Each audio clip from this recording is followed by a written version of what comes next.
Uncle Jake ambled toward us, his pace irregular. One moment he moved slowly, the next, frantically. His head seemed loose on his neck, rolling about with his momentum. I was so worried about you too, he said. Matt?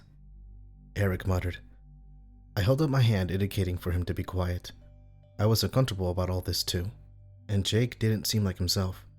After everything else that had happened tonight, I wasn't taking chances with anybody, family or otherwise. But still, I needed to know what the situation was. I needed to hear him speak. My eyes darted around, taking stock of our surroundings. If it came to a fight, I wanted to be ready. I cursed myself for letting the man take the fire iron. Still, there was always the river, and in a 2 against 1, Eric and I had a chance against our uncle, even with my busted wrist.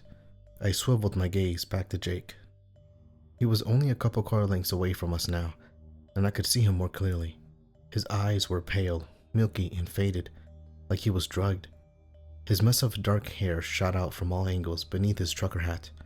I'd never seen him in such a sorry state. Boys, he said, burping. I just need to talk to you for a second about Griff. He's just up ahead, but he's scared of the water. He gestured toward the wood, swaying on the spot. Come see him. I didn't say anything. I knew Griff was dead. I pulled his scorched skull out of the fireplace myself, and Eric had been there with me. Jake took a couple frantic steps forward. I recoiled, putting myself in front of Eric. Call it older brother instincts, call it stupidity. All I knew was this cabin wasn't going to claim any more of my family. Oh, Jake said, stopping and tilting his head. Are you afraid? Another burp. Of me?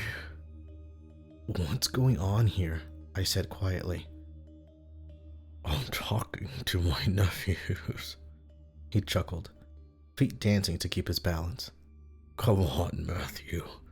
Eric, let's go. Another step forward.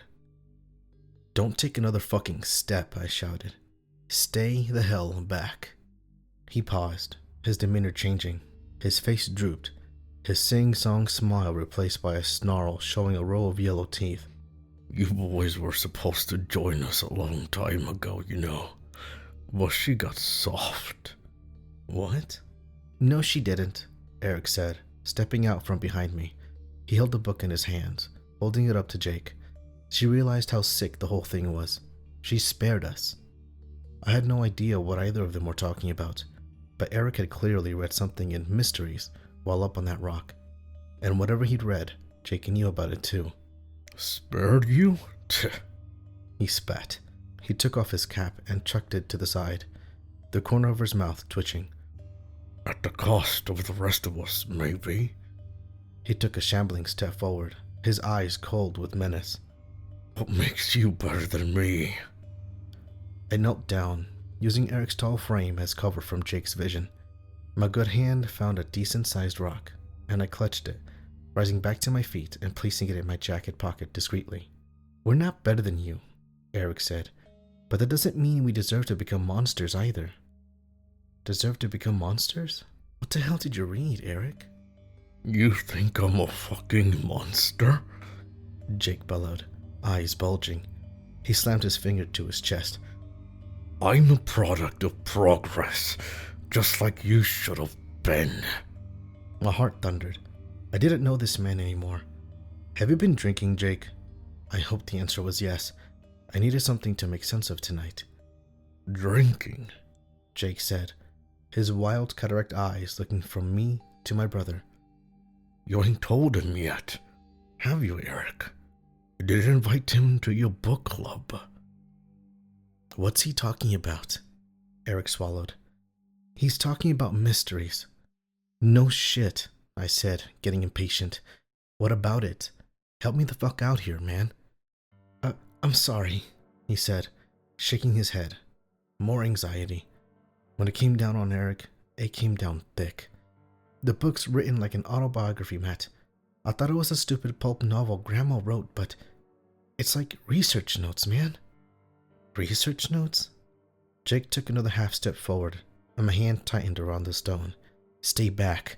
I am not kidding. He smiled. Come on, Matt. I've never hurt you before, have I? Yeah, research notes, Eric stuttered. I didn't think much of it, honestly. Thought it was part of the book's gimmick, but seeing Jake like this? Jake hunched his back, hands pumping in and out of fists. Like what, Eric? He growled. Don't talk to him, asshole, I said. Jake was bigger than me by about half, and in his current state, more unpredictable by a mile. If he came at me, I'd have one shot to clock him with the stone. Talk to me. Talk to you? He said, cocking his head. But you're so boring, Matt. All you ever done is bitch, complain, and mope. His eyes drifted between me to Eric. Your brother's always been an interesting one. And now he's even gone and figured out my mother's secret. Eric, I said, I really need you to get me up to speed. The book, man. It's English, man. What about the book? I kept one eye on Jake, my hands gripping the stone so hard that I could feel my palm cramping. Grandma was some writer documenting cryptids, Matt. He brandished the paperback, then snapped it open, flipping through it aggressively until he hard stopped on a page. He thrust it in my face. I pulled my head back and squinted. The ink had faded from years of aging, not to mention the water damage from the river crossing. The left page looked like a list of ingredients, with pencil markings over the print, and besides them a set of tiny, bulleted instructions. On the right was a diagram, too complex for me to properly make out given the condition of the book. Wait, what? Some of the markings looked to be runes. No, they were definitely runes. She wasn't looking for cryptids, Matt, Eric said breathlessly.